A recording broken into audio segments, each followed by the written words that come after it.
Aloha everyone, Joshua Hayes at BigWaveTrading.com. Just wanted to make another video for the YouTube and social media community going over the overall market because I want everybody to keep things in perspective. So I constantly have shown you what the weekly and the monthly charts look like on the SPY and the various indices, and how time segment volume on a monthly basis is bad on the SPY, the QQQ, the IWM, and the DIA. But yesterday, notice something. The semiconductor index hit a new all-time high. And a lot of people are pretty happy about that. Some aren't so happy, and I always like to take things, with a grain of salt. Yes, it's good. The M trend looks good here with the all-time highs, but look at the time segment volume. It's still not good on a daily, on a weekly, still very ugly, and then on a monthly ugly. And I've shown you in previous videos what happens when things line up on a monthly basis. As you can see here, when we're red on the M trend and it's moving lower with TSV and the moving average, bad things happen on a monthly basis, which these indicators, when they are lined up, is your best bet to go long the market or your favorite stocks, the best setups with conviction, size, and margin. As you can see here, when TSV is green and moving up on the semiconductors, it's doing well, but it really doesn't start to pick up steam until the M trend starts to get really bullish with it. Then as you can see here, it consolidates for a very long time, almost 2 years. During that consolidation, TSV is heading lower. There's no real build in M trend, but here you can start to see the M trend starts to move upward. TSV gets above the moving average line, and when TSV is green and M trend is confirming that move up, this is when the quote easy money is made. Once again, TSV is negative here, but M trend stays positive, so what does the market do? Not much. Then once in July 2016, time segment volume goes green, M trend is green, and as it rallies with the time segment volume, great things happen to the semiconductor index. So compare those good moments to what we have now, and while we have M trend going in the right direction, TSV is still negative. So I don't think, even with the all-time highs, it's going to be smooth sailing for the semiconductor index. I really think, even on a weekly basis, we look and we can see M trend keeps making lower highs.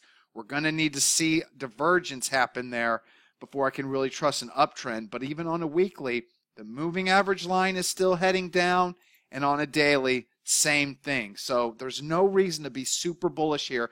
Yes, we have new highs in the semiconductor index, and I like it, but look at what happened the last time we did it. And then when we did it back then, we actually had things lined up, and we still pulled in. So odds are we're going to need to pull in again, and like I always tell everybody, markets love to fill gaps. So even the semiconductor index has a gap. So now we go back to the SPY, and yes, M trend is above the zero line on the daily. That's the minimum that I require to even think that anything good can happen. The DIA, the QQQ, and even the IWM. The good news is with the QQQ, we actually have some green showing up in the M trend indicator confirming the price, but just because the 3 is above the 9 and the market's moved up short term doesn't mean we're in the clear. There's still a lot of my indicators do not say, hey, we're not going to have any problems just moving higher. We still have a ton of mixed signals. Now, what I would love to see, that 3 to hold above the 9, any pullback into this gap area, I would prefer us to fill the gap and then bounce off of it and rally. That would be the best case scenario. But even if we backfill into the gap area, hold, as long as that 3 is above the 9 and I can see some improvement in these indicators, I'll be happier and welcome a more bullish, bias on my end. But for now, after 3 days of getting no new quality long signals, I got a ton yesterday. You saw the watch list preview on Twitter and StockTwits and Facebook. So you saw that big list of names. quite a few of them set up and triggered long signals. Only 2 reversed immediately, but the point of this exercise is the new long positions continue to not trigger and just work or explode higher immediately. Now, granted, I did get one long signal on an end-of-day basis yesterday, VIVE. You can't really see it in this chart, but actually, let's go ahead and bring up the other chart now that we're done with the indices. So VIVE was actually an end-of-day swing trade long signal yesterday, but the game plan is to get it up and through 383. Too bad it decided to gap up and open at 935. So obviously the entire trade idea is off, but it would be nice to get a long signal and then see it go up and then finish the day up 39%, so they gap up 100+% in reverse. But the bottom line is new long positions still aren't making that incredible move higher that I'm looking for in new long positions, and it's obvious to me why. Remember that what I just showed you with the time segment volume. Remember what I just showed you with the M trend. Until that TSV, moving average line, flattens out, turns up, we at least go green on a daily basis on any of the market indices. There's just no reason to really embrace a bullish or a bearish case yet. We can't embrace a bearish case because the 3 is above the 9. And we're holding up. We're holding up above the 200-day moving average on a daily basis. And on a weekly basis, we're above the 50-day weekly average. So there's just no reason to be bearish. And at the same time, no real reason to be bullish. We're still stuck in a big trading range. Now, I want to go ahead and end the video reviewing some long positions everybody should be very familiar with that continue to work, that triggered either during this up leg here or during this up leg here or before we entered the negative time segment volume M trend levels. So MLSS, you see the white arrow here, ignore it. This is really whenever I established a real position in it. Nice day today in MLSS. I just want to show you guys what the potential is when I can get things to line up with the market. A good signal is only a good signal in a good market. A good signal in a bad tape where my indicators don't line up, yeah, they're going to fail, as often as they work. A great signal in a bad market, heck, that's even going to fail. I know it's a thin stock, but man, signals like this, if I get a pattern that looks like this, with that BOP volume and price reversal surge, and I already have an overall well-structured chart pattern, if this triggers in a market where that TSV and M trend indicators lined up on a monthly basis especially, but a weekly or daily time frame, I'll load the boat. Even on a thin name, I'll push 10-20% of my account capital into a stock. But you can see what happens when it sets up and triggers in a non-ideal market. Doesn't work. First off, good news, never triggered, so never had to worry about it because it had to go up and through the high of the day. But as you can see, it didn't work right.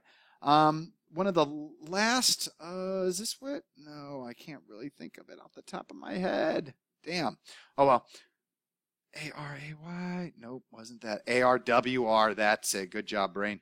This was the last really good signal that actually worked how it should work, and it did line up with the market that the time segment volume was moving up on a daily and weekly basis. And as you can see, worked immediately as it moved higher. So just in that short amount of time, bam, 36%. So that's kind of like what a great signal would look like. It just continued higher too. So I actually cut myself short there. But a 58% move in 3 months, that's what we're normally looking for with a really great signal. But we're not getting any great signals right now. We're just getting kind of half-ass signals, good signals, and they just aren't producing gains like the ones that we were getting earlier. So MLSS, just want to show you guys what's possible. 1+ month, 52% gain. That's pretty solid. No complaints there whatsoever. SLDB, what a day today. This was the signal date back here. I'll show you what it looked like whenever it triggered. Got that candle over candle on above average volume. Got my max green BOP. I go and I check stochastics, MACD, RSI, time segment volume, M trend, all is confirmed. Initially doesn't work. I did get stopped out a half, but the final half of the position has been working. And on the half that remains, we now have a 100% gain. So if you just want to split it, it's like a 50% gain overall on that position, minus the tiny loss for the first half that did not work. PLMR, this thing triggered way back here. Much better time for the market. New closing highs today. That's a 78% gain in 5 months. It's really nice when they work out, but like I said, not a whole lot of working out right now. MTH, this one happened to trigger when things weren't lined up in the market, and look at what happened. It's taken its sweet time, but because this is such a strong sector, it has moved higher. We have a 15% gain in this one in a little over 2 months. OSMT, better market whenever it triggered, 28% gain in a little over a month with OSMT. Really quick, let me backtrack and just show you what MTH looked like the day that I decided to go long. What you're looking at, candle over candle, heavier above average volume, increase in green bop. PLMR, let's back this one all up. This is what I would consider a trend join long signal. Seemed ridiculous at the time to get long, but hey, you can see it works out. When a market is strong and the stock is strong, things can work out even when it's extended. Would have been great if it would have given a signal here, but even if it would have, notice how it didn't work out right away. It's because the market during that time kind of choppy, kind of going nowhere after a downtrend. So we're just dealing with a market that's really just caught in the middle, and until we get out of this trading range, it's going to continue to be like that. With OSMT, see candle over candle, above average volume with that pocket pivot point signal, the increasing green bop, and this one has actually worked out really well.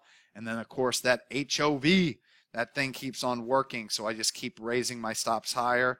This was the signal date, candle over candle, heavier above average volume, back to max green bop, and it's just acted perfectly. And once again, it's mainly due to sector strength. Now, at the time of the signal, you don't know that it's going to be a great trending stock, but I tell you what, whenever you have a stock that triggers, even in a non-ideal market, if it's part of a strong sector, you can still get these kind of moves, but still, they're few and far between. And if you think this was a perfect setup, guys, it wasn't. There's too much red in this chart for my liking. I know there was distribution here, and we did get strong accumulation here, but still, it's extended overall. Whenever the signal came, look at how far away it is from the 20-day moving average. I can't load up on stuff like that. Remember that NRC signal that I showed you that was really good and solid overall? Notice how it's at all those short-term, the 5, the blue, the 10, the white, and the 20, the magenta. So when it's that extended, it's kind of hard to be like, oh yeah, I want to throw all my account capital into it. So you have to take orderly size positions. But HOV, 74% gain, excuse me, and a little under 1 month. And that's what I'm talking about. In strong markets, there's a lot more that trade like this. In markets like this, we're going to be spinning a lot of wheels. You're going to have some that work barely. You're going to have some that fail. And you're not going to have a whole lot that work really well. And that's just the way it's going to be until we can get the market to line up a little bit better. But right now, we are still range bound everywhere. The good news is at least the IWM led today, but still range bound, range bound, range bound. Hard to have any conviction one way or the other.